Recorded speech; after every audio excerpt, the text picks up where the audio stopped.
Chapter 9, which is on race and ethnicity.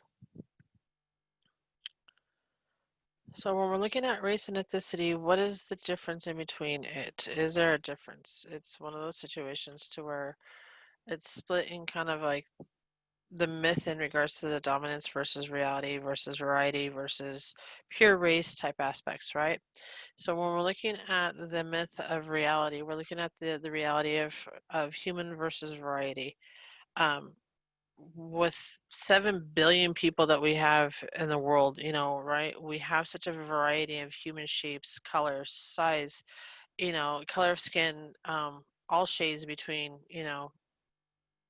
black and white versus more or less. We have the height versus the reddish versus the yellow hues versus hair color versus all that type of aspects, right? We have such a big human variety of differences.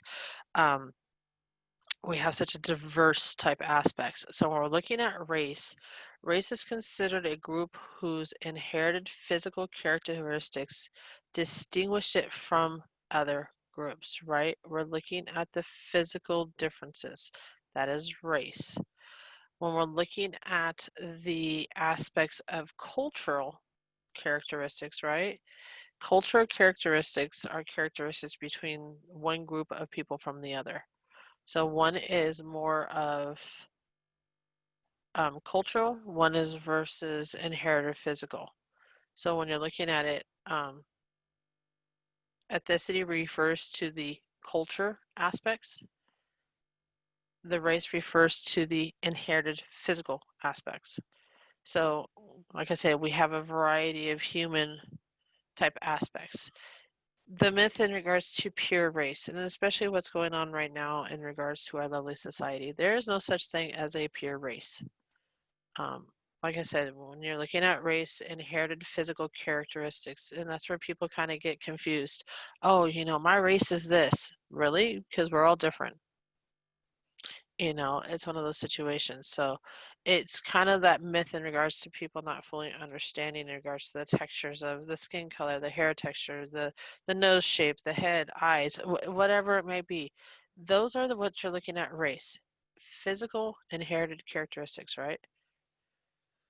When you're looking at the number of races, the myth in regards to racial superiority and the myth continues in regards to a lot of the aspects. But when you're looking at the race um, and ethnicity type aspects, Tiger Woods had an answer to this question that kind of, in a news conference, that kind of confused people in regards to the way how he called himself, right?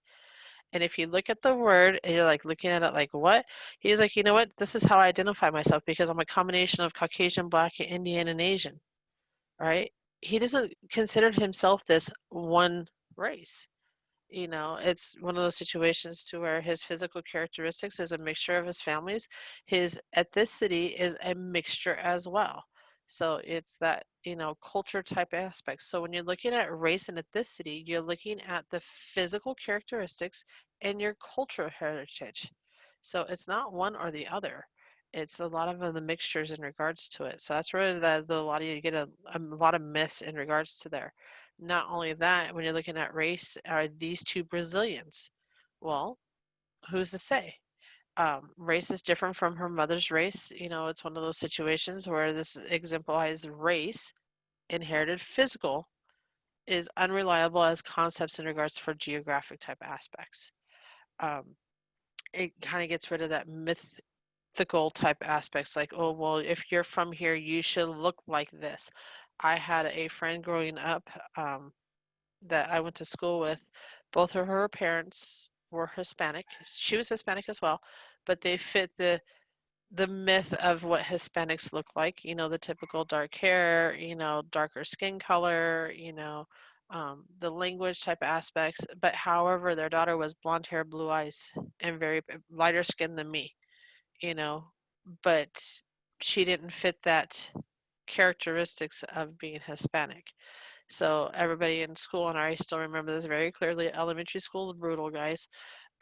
They used to call her the milkman daughter because she did not look like either one of her parents. However, she had a picture of her grandmother that had the exact same characteristics. So, that inherited physical characteristics doesn't come just from your parents. You have to keep that in mind, and that's where a lot of people kind of fail that. Your inherited physical characteristics come from your family trees. You get a portion from your dad, portion from your mom, portion from your grandparents. So there's a lot of genes in there that give you that inherited physical characteristics. Um, so ethnicity groups, shared culture characteristics, right? The word kind of derived from the word ethnos, which is a Greek word for people or nations. So it's one of those situations to where ethnicity, culture characteristics. The reason why I'm repeating those is because it is on your test, and it is together on your test, so know the difference in between the two. So when you're looking at ethnic groups, Hitler was a good person in regards for the ethnic group type aspects, because he looked at it, well, if you didn't fit this culture type aspects, then you weren't considered this true culture. So unfortunately, Hitler sometimes appeared to be a buffoon in regards to his actions led by the camps and stuff like that. But racial supremacy, is a huge thing. It still exists. Don't think it's gone away. It's just kind of on the lower side of things. When you're looking at ethnicity groups, ethnicity in general. Minority groups, dominance and discrimination versus size. We have this emerging minority groups. It's expanding the political boundaries. It's expanding migration. And I know we explained what the difference in between migration versus immigration. Migration is moving from like city to city, county to county, migration, or even state to state. Immigration is moving from country to another destination. So to kind of know the difference in between the two.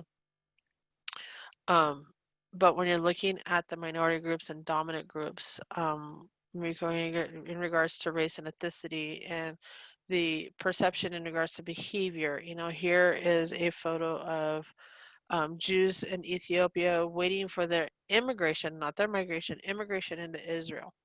Um, it took Israel authorities several years to acknowledge them, that they were part of the Jewish foundation, Jewish culture type ways, right? Because they didn't live in Israel. They looked at it as, you're not a part of us. They looked at it as, you're part of Ethiopia, so therefore you're not a Jew. So that was kind of one of their big issues when we're looking at the minority and dominant groups type aspects in regards to making sure that the sizes, and the understanding is fully there.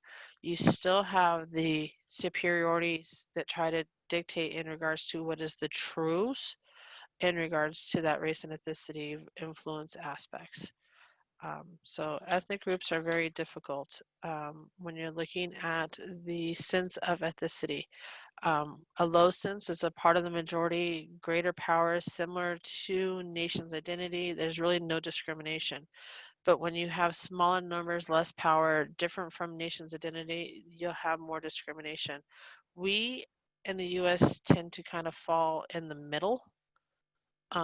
We don't have a low sense and we don't have a high sense, but however, we still have the discrimination, that type of aspects that are happening.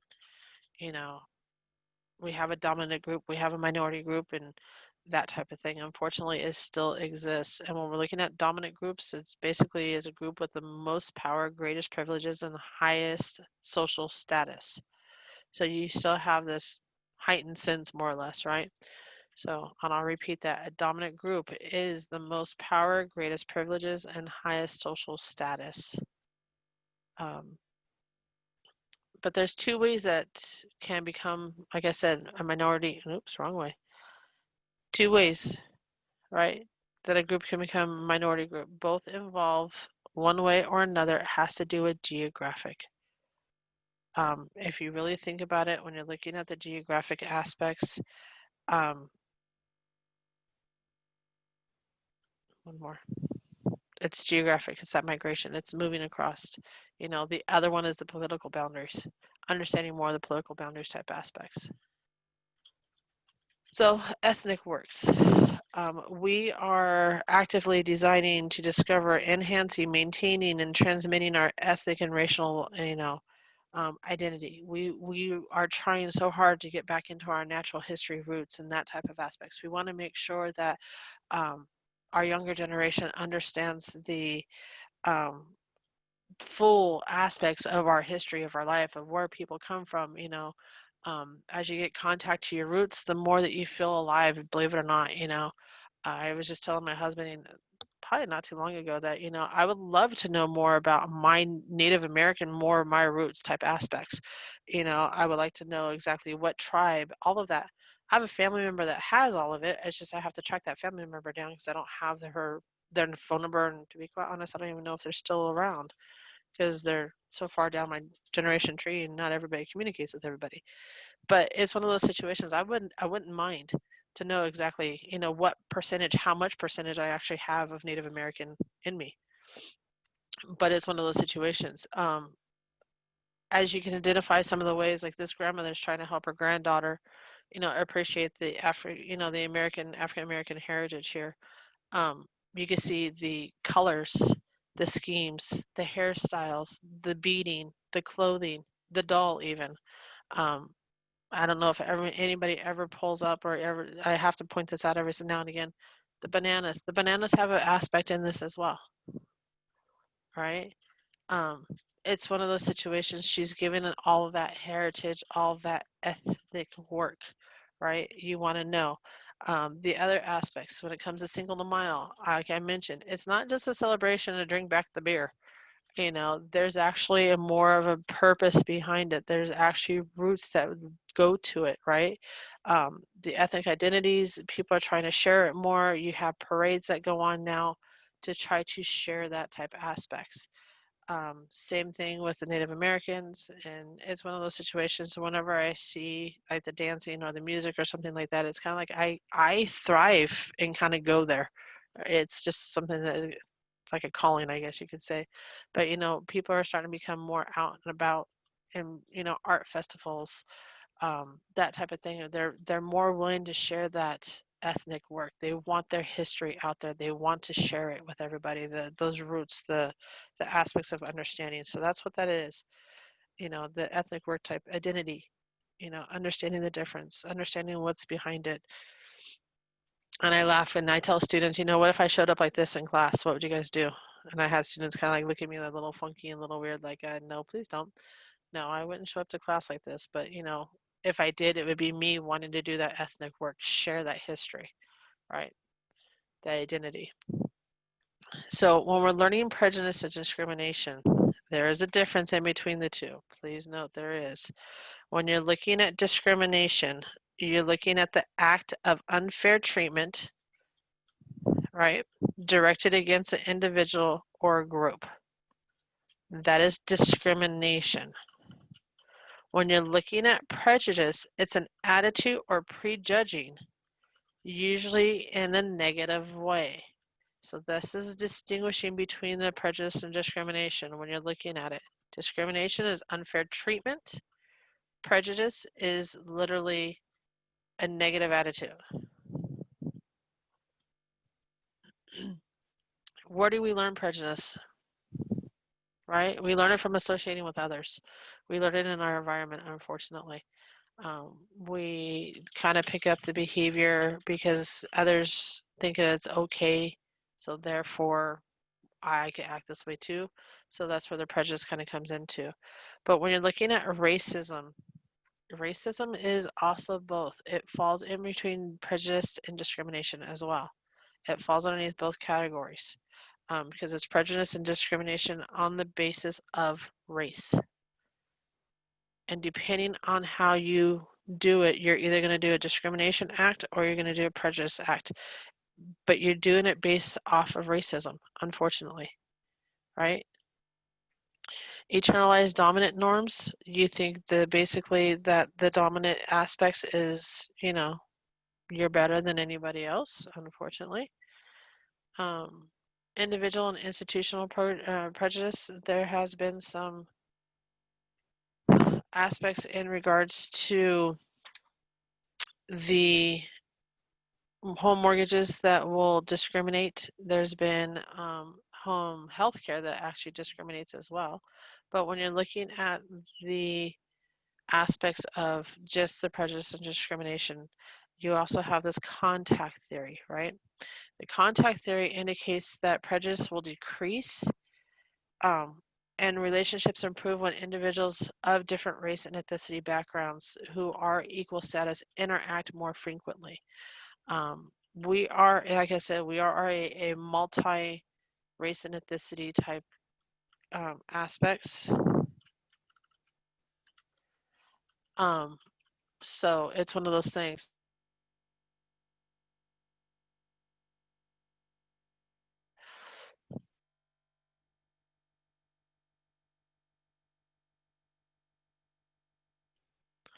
So when you're looking at this, the more frequently that we interact, this is contact theory.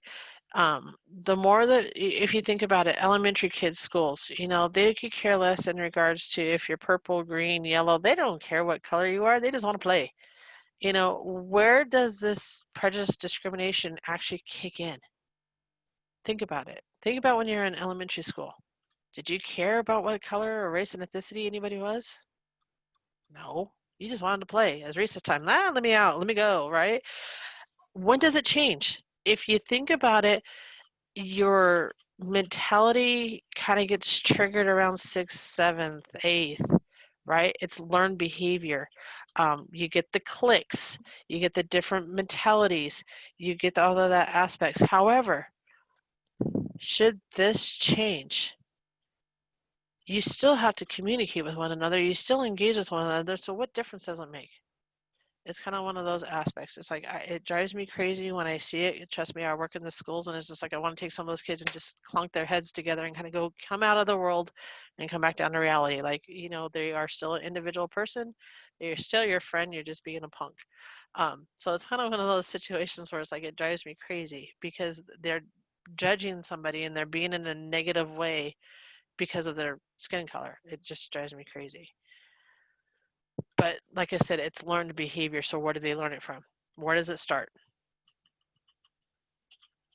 Usually in the home. So like I said, prejudice is usually negative. The attitudes are prejudgments, right? When it comes to prejudice, like I said, we learn it from people around us. It doesn't go away. When we're looking at the prejudice of discrimination, Ezekiel kind of had this aspects or this mindsets. He found that the KKK and the neo-Nazi leaders believed that race represents the essence of a person. So that's kind of how like the KKK, the Ku Klux Klan, the neo-Nazi leaders, that's in their train of thought, that's how they look at it. They look at race represents the essence of a person. Well, race is what? Inherited physical characteristics, right? So if you really want to think about it, it should have absolutely nothing to do with anything, right? Just because I may not look like you doesn't mean I'm not it. So it's just like one of those situations where it drives me crazy. So when you're looking at buying a house, institutional discrimination, um, there was a huge aspects in regards to this. Like I mentioned, I was in the mortgage field for years. There's individual discrimination, there's institution discrimination. They would look at for home mortgages underneath the application if they were purchasing in a certain area, if your income wasn't up to snuff. They wanted to look at it as a type of aspects to keeping, the race and ethnicities kind of separate and, not letting people into certain neighborhoods. And it was ridiculous. However, did I ever do that? No, I didn't care. I could care less what was marked on the bottom of that application. If you met the income standards, if you had the job stability, those type of aspects, I always looked at it that picture. However, for some institutions, they looked at the discrimination from and predatory lending type aspects. Um, they looked at applications whose incomes was below the median income. If you're below the median income, that's fine. That's not a big deal. It just means you can't buy as much house, but therefore they were denied versus given the opportunity. In other words, they didn't give them a home mortgage because of that. Applications whose income was above the median income, they were still denied. Why? Because that aspects that I was indicating, they didn't want them in that neighborhood or whatever it may have been. So it's one of those situations where it's very pathetic. Um, there was applicants that were charged higher interest rates because of their race and ethnicity. They were given subprime loans. They were right before our last recession. That's the reason why a lot of people were given or lost their houses because they were given subprime loans. And a subprime loan just means it was an adjustable or it was a first and second combined. And there's a lot of caveats to it, higher interest rates and that type of aspect. So there was been a lot of um, discrimination in the past in regards to this. However, now that there's federal predatory lending laws, um, they can't you can't discriminate against that anymore. So in other words, you can't get by with denying somebody because of their race and ethnicity anymore and saying it because it was income. Now you have to have like several sources in regards to why someone is being denied for a home. In other words, maybe they don't have the credit qualifications, they don't have the income, they don't have this, they don't have that. There's a list. There's not just one thing anymore. When it comes to healthcare and prejudice discrimination as well, uh, there is a unintentional discrimination that ends up happening. No one is aware that it happens. It just happens. But at the same time, when you're looking at prejudice discrimination, there are some health and issues that are among the race and ethnicity as well. They look at it as either from a discrimination of loss of jobs or the lack of being in poverty, income, social class, that type of thing. But the unintentional discrimination can be so um, sublet that no one is aware of it. Like I said, neither those being discriminated against nor the ones that are doing it. It's just kind of one of those things. It just happens, and they're not even realizing they're doing it. And that's from research study that was done on regards to race and ethnicity on people who received, knee replacements, um, bypass surgery type aspects. You could look at it. There's even some discrimination in regards from males and females type aspects in regards to what surgeries get done and what surgeries don't get done.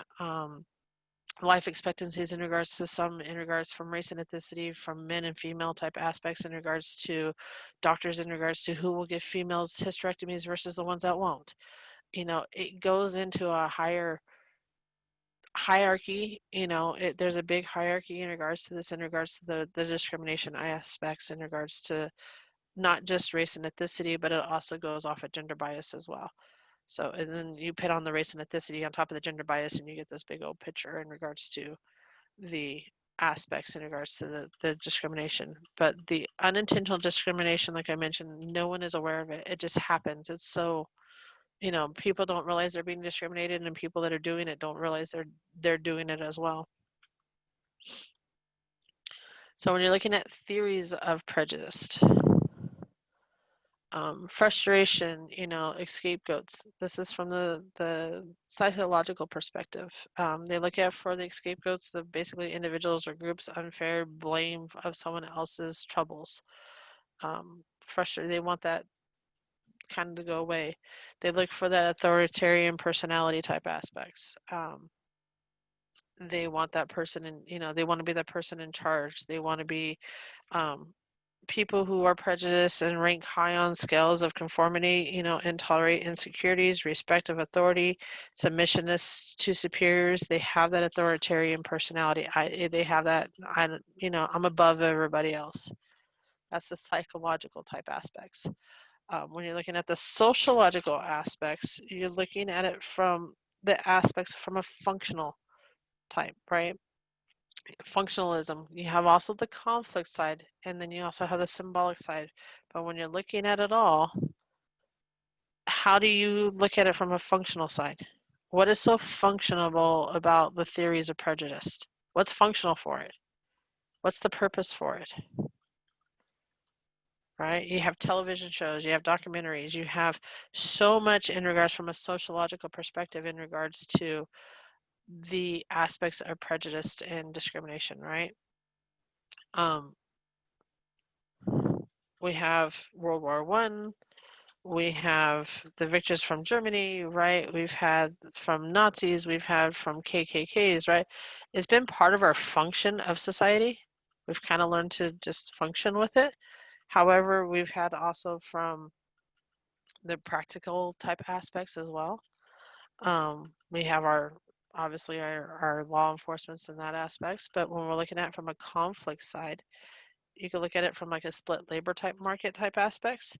Um, there's a time from a conflict side where workers split along racial ethnicity, gender, age, and other lines that split the exploit by the owners to weaken the bargaining and the power of the workers. So when you're looking at it that way, if you think about it from conflict wise, imagine if you were split in your job in regards to your race and ethnicity, your age, your gender, and you were told just by those categories, you're going to go work over here. And the next group, if you're this, and this, okay, you're going to go work over here. So they had this split labor market in regards to making sure that the divisions were more basically subtiled in regards to those are the people that you went and dealt with. So if you came in as an outsider, if you fit the category of the race and ethnicity, the age, the gender, blah, blah, blah, blah, you went over to that group and purchased from them. So you're kind of forced to split labor your market more or less. And then kind of do a reverse labor forces at the same time. So the split labor market looked at it as to exploit by owners in order to weaken the bargaining power of workers. They didn't want certain workers to have that power. Theories of the prejudice here, when you're looking at it from a symbolic type aspects, right? Labels create prejudice, self-fulfilling stereotypes create that, prejudice, selective perspectives, seeing certain features of an object or situation but still remaining blind to others, those are all patterns for the symbolic type of things. So here in 1906, on exhibit in the Bronx Zoo, you actually had a human being being displayed with the monkeys, right? As a lower form of human in a long change of evolution. They used it to kind of explain evolution from a human standpoint and how people have the relationship with monkeys to humans and to show that evolutionary line. However, ethical, no. Prejudiced, yes, right? Um, in regards to this individual that you see here, he was about 32 in 1916. Um, he had, basically when he was let go of the Bronx Zoo, like I said, he was about 32. But at the same time, they let him go back to his family. There was no family to go back to, right? So he had despair. He went back to Africa, and all in all, he ended up shooting himself because of the way how he was basically negatively affected in regards to all of it. Um, so it's one of those things to where he didn't know how to function. I mean, if you think about it, here's a guy from Africa being displayed for years, you know, listen to what type of criticism do you think he heard? What type of comments do you think he heard? What type of self-fulfilling type things do you think he felt about himself? What was his self-concept like? Here, I'm a human and I'm living with monkeys, but yet I see these other humans that are coming and giving me food. Why can't I interact with them that way? So there's a lot of negatively type aspects, let alone was he treated just like the animals or was he treated like a human? Think of it that way. So it's kind of one of those things to where it's very inhumane type aspects in regards to those type of patterns. So that's from like a symbolic side. When you're looking at global patterns and inner groups of relationships, you have this genocide, population transfer, intercolonialism, segregation, asylumation, right? Multiculturalism, pluralism. You have all these factors that go into this global pattern of intergroups, right? When you're looking at the genocide and you're looking at the continuum, we reject on the genocide. It's the dominant group that tries to destroy the minority group, right? And this gives you an example in regards to Germany and Rwanda. But at the same time, we try to compartmentalize. It's the separating acts from feelings and attitudes. We want to separate our feelings. So that's the compartmentalize. we look at the population transfer. The dominant groups expels the minority groups, Native Americans forced in onto the reservations. They didn't have a choice in regards to that. It was forced upon to those are your lands, you live on those lands. Don't live anywhere else. That's the reason why you have such a negative aspect. That's the reason why they're like, you know what, we'll do what we want with our own land. And that means if we're going to build casinos, that's fine. And we're going to make the money off of everybody. It's our land, we'll do what we want. Even though like in California, it's illegal to have casinos. However, it's on native land. Nothing they could do about it. So that's that population transfer type aspects. Then you have the intercolonialism, right? This is the dominant group exploits the minority group, low paid mental work or minor work, little work at all, however you want to look at it. Segregations, dominant group structures of social institutions to maintain minimum contact with minority groups, right? For the U.S., the South before the 1960s, a lot of the minority groups were pushed to the South. Those group structures were like, you know what, you are part of this race and ethnicity, you are being pushed to the South, this is where you live, this is where you go. That was before 1960. Asylumation, this is a dominant group absorbed the minority groups, so American Czechoslovakians, this is kind of that aspect where we absorb it, we take it in.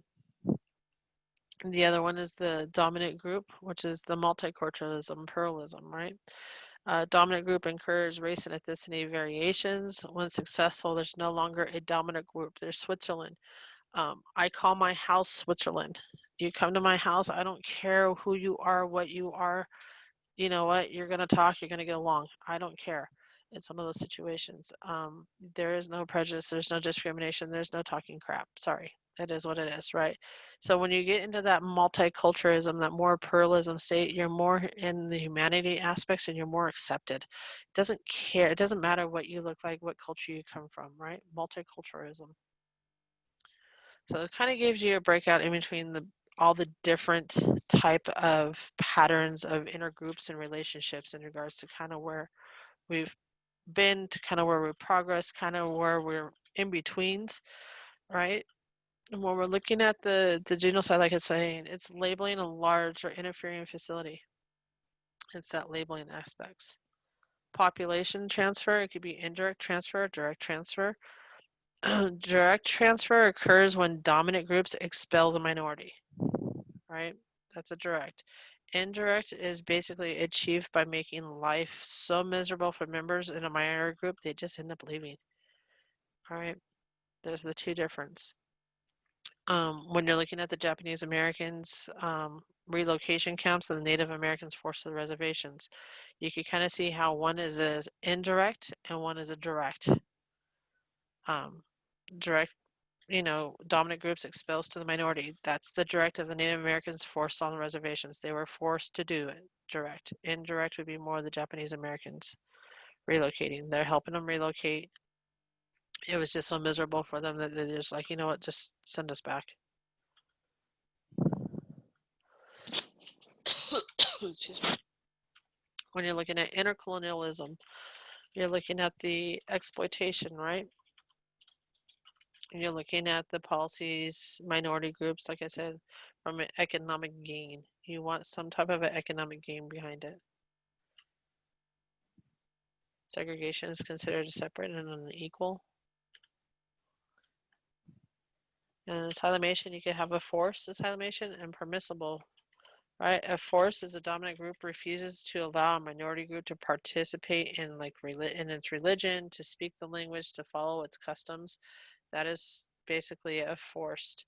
When you're looking at a permissible, in contrast, it allows the minority group to adopt the dominant group patterns and the ways and its own speed. So if you really want to think about it in regards to the gentleman that we're trying to get into Israel, in regards to, taking on the custom of Jews, that was more of a permissible situation. However, prior to Islam allowing them, it was more of a forced asylumation. In other words, saying that no, you should not practice, no, you should not believe, no, you have no rights, all of that aspects. So you can kind of see the difference. Like once they accepted and realized that that was okay, then it was permissible.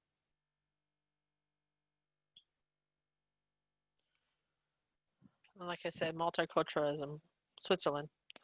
It's, maintaining their separate identities, but yet still participating freely in countries' social institutions and getting along regardless of, what your kind of aspects or what your expectations are supposed to be.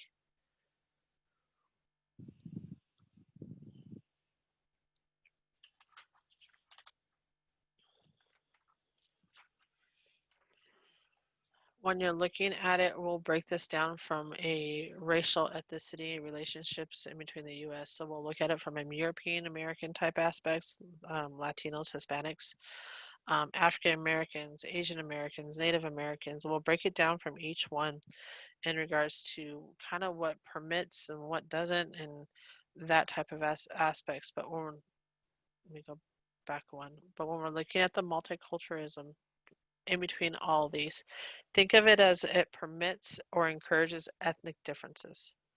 Bottom line, it permits or encourages ethnic differences.